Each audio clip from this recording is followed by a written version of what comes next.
I'm here at Pray Vote Stand Summit with Pastor Jentezen Franklin of Free Chapel. Pastor, it's so good to have you here. Thank you, Margie. It's wonderful to be here. What an amazing conference. What an amazing night we've just had here at First Baptist Church here. It was Tonight was just remarkable. I thought every speaker, every part of this conference is just filling you with hope for America. That is such a good word. I want to actually talk to you about hope in America. It seems that probably a lot of people who are here at this conference and listening to this interview might think that there is no hope for America. When you turn on the news, there's a lot of bleak disappointment. People are mad at politicians. Where is the hope? I think the hope is in your generation. I think there's a real awakening that is taking place when we saw the Supreme Court do what it's been doing in this nation and overturning, as we heard so much tonight about the Roe versus Wade, and sending it back to the states, and how that there's just people who are concerned, and they're saying enough is enough. And it's not that we're mad at anybody. We're just ready to take a stand. As the sign says, pray, vote, and stand. And we can't sit on the sidelines anymore. We can't just sit back and watch it happen. And boy, the challenge tonight was clear. It was inspiring. It's not just cursing the darkness, it's turning on the light. And boy, Tony Perkins is an amazing man that has led this baton and run with it.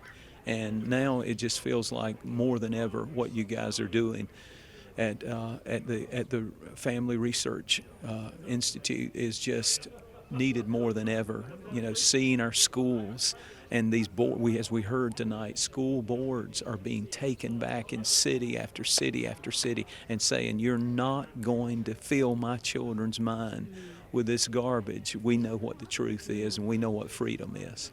Amen. Well, Pastor, how can we as Christians be standing for what is right, especially when it comes to the political sphere? I know that sometimes Christians can be hesitant to jump into the culture and say, politics is too worldly, I'm going to stay out of it. What would you say to that? Well, I love what the senator said tonight as Tony was talking with him. He said a statement that really stood out to me.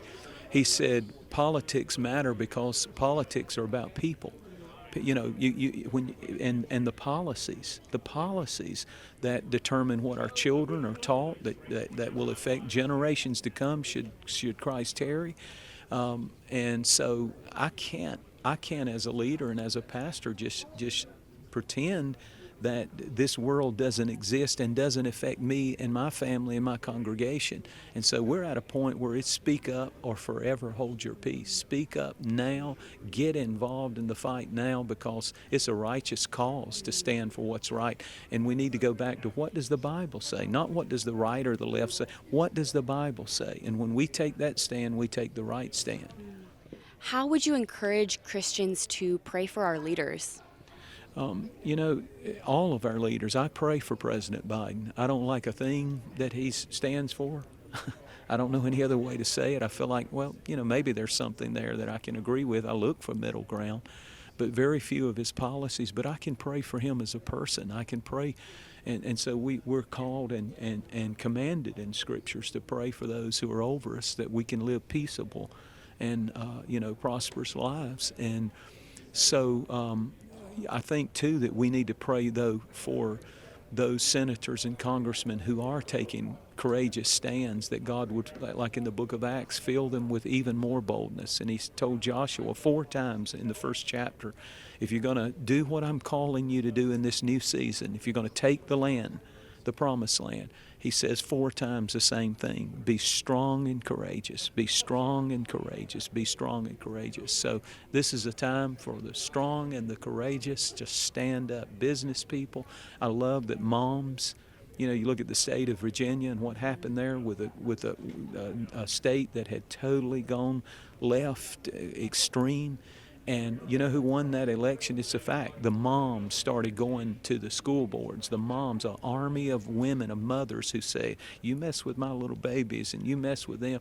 Well, those housewives won. And I love what we heard here, that it all is about local. If you can win your local area, then, it's a domino effect.